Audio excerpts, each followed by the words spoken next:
Hi viewers, welcome to our channel. ప్రస్తుతం మనతో పాటు దాము బాలాజీ గారు సీనియర్ జర్నలిస్ట్ ఉన్నారు. వారితో ఒకసారి మాట్లాడదాం. సార్ నమస్కారం సార్. నమస్తే.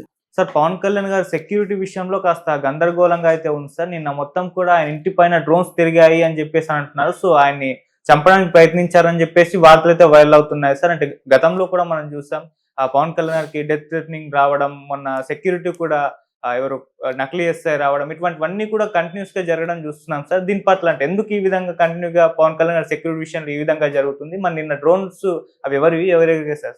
పవన్ కళ్యాణ్‌కి భద్రత కరువు అనేది ఆ అంశం ఎప్పటినుంచో వస్తుంది. ముఖ్యంగా ఆయన ఎలక్షన్ ముందు కూడా ఆయనే స్వయంగా కూడా చెప్పాడు, నన్ను చంపడానికి ట్రై చేస్తున్నారు, బ్లేడ్ బ్యాచ్ దిగింది.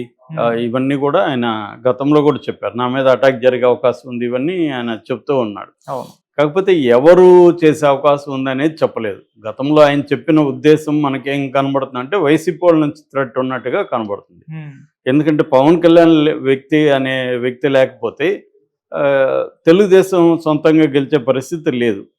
సో అందువల్ల వైసీపీ పవన్ కళ్యాణ్ని కలవనీయకుండా చేయడానికి అనేక రకాల స్ట్రాటజీలు వేసి అనేక రకాల ప్రచారాలు కంటిన్యూ చేశారు. అందుకని వాళ్ళకి ఇంకా డెస్పరేట్గా పవన్ కళ్యాణ్ని ఫిజికల్గా కూడా దాడి చేసి అతన్ని ఏమన్నా హాని తలపెడితే అప్పుడు గెలుపు ఈజీగా ఉంటుందని ఏమన్నా ట్రై చేస్తారా అవి తెలియదు. కానీ ఆయన ఎప్పుడు డైరెక్ట్గా వైసీపీ వాళ్ళు చేశారని చెప్పలేదు. కానీ వైసీపీ గూండాలు అని దాడులు చేస్తారని చెప్పాడు తప్ప నన్ను హత్య చేయడానికి వైసీపీ ట్రై చేస్తుందని ఆయన డైరెక్ట్గా ఎప్పుడు చెప్పలేదు. ఓకే. అయితే ఇప్పుడు అధికారంలోకి వచ్చిన తర్వాత ఏమైందంటే పవన్ కళ్యాణ్కి రక్షణ లేదు, అతనికి సెక్యూరిటీ పెంచాలి అని ముందు నుంచి కూడా జనసేన నాయకులు చెప్తూనే ఉన్నారు. ఎందుకంటే లోకేష్కి జెడ్ కేటగిరీ ఇచ్చారు, ఈయనకి కూడా ఇవ్వాలి, ఇప్పుడు Y+A ఉంది అని చాలాసార్లు చెప్పారు. ఈవెన్ హోంశాఖ కూడా దీన్ని పరిశీలిస్తుంది, ఈయనకి భద్రత పెంచడానికి హోంశాఖ కూడా ప్రయత్నిస్తుంది అనేది చెప్పారు. అంటే పవన్ కళ్యాణ్కి ఎవరి నుంచి థ్రెట్ ఉండే అవకాశం ఉంది అన్న చర్చ కూడా గతంలో వచ్చింది. ఒకటి నక్సలైట్లు, మావోయిస్టులు ప్రధానంగా. అంటే నక్సలైట్లు అంటే అనేక గ్రూపులు ఉంటాయి, మావోయిస్ట్ అంటే మాత్రం CPIML మావోయిస్ట్ అనే ఒక పార్టీ, వాళ్ళని మాత్రం మావోయిస్టులు అంటారు. సో మావోయిస్టుల నుంచి థ్రెట్ ఉందని అనే ఒకటి ఉంది. రెండవది టెర్రరిస్టుల నుంచి, ముస్లిం టెర్రరిస్టుల నుంచి, ఇస్లామిక్ టెర్రరిజం కూడా థ్రెట్గా ఉంది ఈయనకి. ఎందుకంటే ఈయన ఈ మధ్య సనాతన ధర్మం అనేది గట్టిగా మాట్లాడుతున్నాడు, అలాగే మహారాష్ట్రలో అంతా కూడా వెళ్ళొచ్చాడు. సో అందువల్ల ఇతనికి ఇస్లాం టెర్రరిస్టులు యాంటీగా మారే అవకాశం ఉంది అన్న ఒక ఇది వచ్చింది. సో మూడవది మన వైసీపీ నుంచి కూడా ఇతనికి థ్రెట్ ఉండే అవకాశం ఉంది. ఎందుకంటే మళ్ళీ ఇదే కూటమి ముందుకెళ్తుంది కాబట్టి ఆ థ్రెట్ ఉంది. నాలుగవది అసలు వైసీపీ వాళ్ళు ప్రచారం ఏం చేస్తున్నారంటే అసలు చంద్రబాబే తనకి ఏమైనా హాని పెట్టే అవకాశం ఉంది, ఆ అకౌంట్లో వైసీపీ అకౌంట్లో వేసేసి. ఎందుకంటే లోకేష్కి అతను పోటీ కాబట్టి ఈ మధ్య గత కొంతకాలంగా లోకేష్కి అతనికి మధ్య కోల్డ్ వార్ నడుస్తుంది. లోకేష్ని కూడా డిప్యూటీ సీఎం చేయాలని విత్ ఇన్ ద తెలుగుదేశం క్యాంపులో ఉండే వాళ్ళే మాట్లాడుతున్నారు. మహాసేన రాజేష్ కావచ్చు, పాలిట్ బ్యూరో మెంబరు శ్రీనివాసరెడ్డి కావచ్చు, ఇలాంటి వాళ్ళు ఓపెన్గానే మాట్లాడుతున్నారు. మొన్నైతే శ్రీనివాసరెడ్డి చంద్రబాబు సమక్షంలోని లోకేష్ని డిప్యూటీ సీఎం చేయాలని ఆయన అడిగారు. సో ఈ కాంటెక్స్ట్లో రకరకాల జరుగుతున్నాయి. దానికి తగినట్టే పవన్ కళ్యాణ్ మొన్న పార్వతీపురంకి వెళ్ళినప్పుడు మన్యం జిల్లా, అక్కడ ఒక సూర్యప్రకాష్ అనే వ్యక్తి ఫేక్ IPS కాస్ట్యూమ్ వేసుకొని అక్కడ హల్చల్ చేశాడు. అతన్ని ఎవరు కూడా పట్టించుకోలేకపోయారు, అంటే గుర్తుపట్టలేకపోయారు ఫేక్ అని. తర్వాత ఎప్పుడో తెలిసింది. సో నిజంగా అతను ఏమైనా హాని చేయదలుచుకుంటే హాని చేసి ఉండే అవకాశం కూడా ఉంది.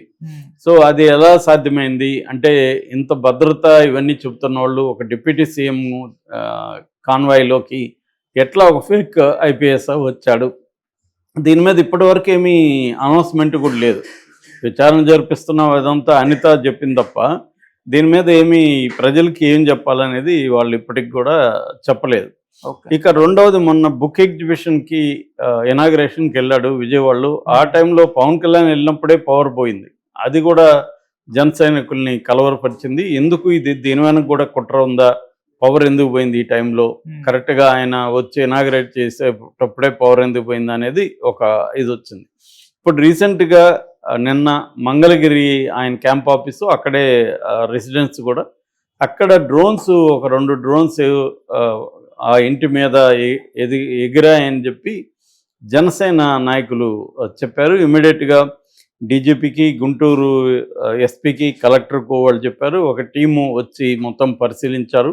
కాకపోతే పోలీసులు దాన్ని ఇంకా నిర్ధారించట్లేదు, అది నిజంగా డ్రోన్సేనా లేకపోతే ఇంకేమన్నా చూసి వీళ్ళు అనుకున్నారు. ఎందుకంటే చాలా ఎత్తులో ఉన్నాయని చెప్తున్నారు. ఇవాళ డ్రోన్స్ చాలా పవర్ఫుల్గా ఉంటాయి. అసలు కంటికి కనిపించని ఎత్తులో కూడా డ్రోన్స్ ఇవాళ, ఎందుకంటే వార్ఫేర్లో డ్రోన్ టెక్నాలజీ అనేది బాగా పెరిగింది మనకి. అందువల్ల ఈవెన్ అన్మానెడ్ డ్రోన్స్ కూడా దూరం నుంచి కూడా రిమోట్లో ఆపరేట్ చేయొచ్చు. సో అలాంటిది ఏమన్నా జరిగాయా అంటే డ్రోన్స్ మామూలుగా ఎందుకు వచ్చి ఉండొచ్చు, పవన్ కళ్యాణ్ ఇంటిని దానంతా రెక్కీ చేయడానికి వచ్చాయా, మొత్తంగా అసలు ఆ ఇంటి మ్యాపు, పరిసరాలు దీనంతా కూడా పరిశీలించి సమాచారాన్ని కలెక్ట్ చేయడానికి వచ్చాయా, లేదో అటాక్ చేయడానికి వచ్చాయా? ఎందుకంటే ఆ టైంలో పవన్ కళ్యాణ్ ఉన్నట్టుగా లేదు. పవన్ కళ్యాణ్ దృష్టికి కూడా తర్వాత తీసుకెళ్ళామని చెప్తున్నారు.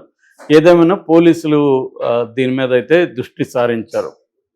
అంటే మామూలుగానే పవన్ కళ్యాణ్ ఒక్కొక్కసారి ఏదో ఒక సంచలనానికి తెరదీస్తూ ఉంటాడు. తను ఎప్పుడు ఏంటంటే లైమ్ లైట్లో ఉండడానికి పవన్ కళ్యాణ్ ట్రై చేస్తుంటాడు. సో ఏ ఇన్సిడెంట్ జరిగినా దాన్ని తనకు అనుకూలంగా మార్చుకుంటుంటాడు. ఆ రకంగా కావాలనే జనసేన వాళ్ళు డ్రోన్స్ వచ్చాయి అది ఇది అని చెప్తున్నారు. ఎందుకంటే ప్రజలకి ఇంకెవరికి అక్కడ డ్రోన్స్ కనబడినట్టుగా లేదు. ఓన్లీ జనసేన వాళ్ళు అది కూడా చాలా హైట్లో ఉన్నాయని చెప్తున్నారు. సో దీన్ని ఎలా నిర్ధారించుకోవాలి? మామూలుగా అయితే కింద అయితే మనకి సీసీటీవీలో అవి కనిపిస్తాయి. ఇప్పుడు స్కైలో ఉన్నాయంటే దాన్ని ఎలా నిర్ధారించుకోవాలి, వచ్చాయా లేదా అనేది? ఎందుకంటే మనకి గుర్తుంటే చంద్రబాబు అక్కడ జైల్లో ఉన్నప్పుడు కూడా రాజమండ్రిలో జైలు పైన డ్రోన్స్ ఎగిరాయని వార్తలు వచ్చాయి. కానీ పోలీసులు దానంతా కొట్టిపారేస్తారు, రాలేదని ఫైనల్గా. సో ఏంటంటే ఒక్కోసారి వీళ్ళు వార్తలు నిలవడానికో లేదా ప్రతిపక్షాలని ప్రత్యర్థుల మీద నింద వేయడానికో ఇలాంటి చెప్తుంటారనేది కూడా ఒకటి ఉంది. ఏదేమైనా దీన్ని నిజంగా డ్రోన్స్ వచ్చాయా లేకపోతే వచ్చాయని వీళ్ళు కావాలని చెప్పి దీన్ని ఒక సంచలనంగా మార్చి పవన్ కళ్యాణ్కి భద్రత పెంచడం కోసం జనసేన వాళ్ళు ముందు నుంచి కూడా ఇట్లాంటివి రకరకాలు ట్రై చేస్తున్నారని చెప్తున్నారు. ఆ మధ్య కూడా ఒక వ్యక్తి, అజ్ఞాత వ్యక్తి ఫోన్ చేసి పవన్ కళ్యాణ్ చంపేస్తానని బెదిరించాడన్న వార్త కూడా వచ్చింది. సో అది కూడా ఏమి ఫైనల్గా ఏమి తెలియదు. ఇప్పటి వరకు ఏంటంటే చంద్రబాబుకు కూడా బాధ్యత ఉంది. ఎందుకంటే ఇన్ని రకాలుగా జరుగుతున్నప్పుడు దీని మీద సమగ్ర విచారణ జరిపించడం, అసలు పవన్ కళ్యాణ్ భద్రతకు సంబంధించిన రివ్యూ చేయడం, ఎందుకు ఇలాంటివి జరుగుతున్నాయి పవన్ కళ్యాణ్ విషయంలో అనేది ప్రకటించాల్సిన అవసరం అయితే ఉంది. ఎందుకంటే ఈ మధ్యకాలంలో ఇలాంటి వార్తలు ఎక్కువ వస్తున్నాయి కాబట్టి పవన్ కళ్యాణ్ భద్రతకు సంబంధించి చంద్రబాబు దీన్ని ప్రభుత్వమే దీన్ని తీసుకొని చేయాలి. సో పవన్ కళ్యాణ్ కూడా దీని మీద ఏమి ఇప్పటివరకు తన భద్రతకు సంబంధించి అతను కూడా ఎక్కడ మాట్లాడలేదు గట్టిగా. కానీ రేపొద్దున మాట్లాడడానికి కూడా గ్యారెంటీ లేదు. పవన్ కళ్యాణ్ ఏంటంటే కరెక్ట్గా టైమింగ్ చూసి కొడతాడు. సో అందువల్ల రేపొద్దున నాకే భద్రత లేదన్నాడు అనుకో, అది ఇంకా పెద్ద ఇబ్బంది అవుతుంది. ఎందుకంటే శాంతి, లా అండ్ ఆర్డర్ అనేది చంద్రబాబు దగ్గరే ఉంది శాఖ.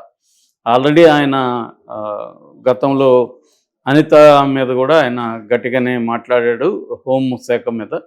సో ఆ కాంటెక్స్లో ఖచ్చితంగా చంద్రబాబు ముందుగా మేల్కొని దీని మీద ఒక విచారణ లాంటిది జరిపించి